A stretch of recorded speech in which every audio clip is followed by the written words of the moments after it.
60 artistë të qytetit bregdetar të Vlorës kanë bashkëpunuar për të hapur një ekspozit të vetme me 500 piktura. Kjo ekspozit mban titullin Vlora në Telajo dhe në të dominojnë pikturat me peizazhe. Çelja e saj është një iniciativë e Institutit të Librit dhe Promocionit nën kujdesin e deputetit të Partisë Socialiste Fatmir Toçi.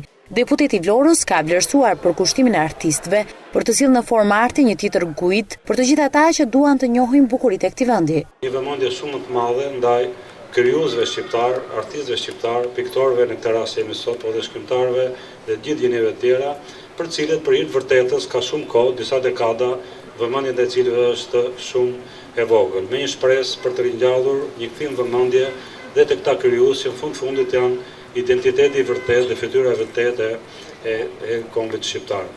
I pranishëm në këtë aktivitet, kryeministri Edi Rama ka vizituar ekspozitën dhe është takuar me miq të vjetër piktor, teksa theksoi se Vlora nuk është vetëm një qytet turistik, por një qytet me kapacitete historike e kulturore, për të cilat do të ketë vëmendjen e merituar.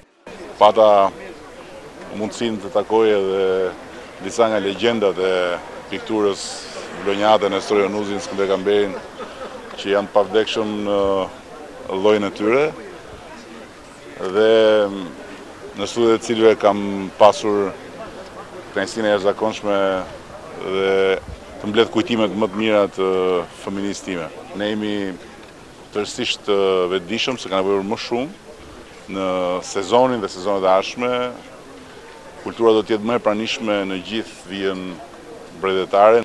Ekspozita do të qëndrojë hapur për 3 ditë në Galerinë e Arteve në qytetin bregdetar.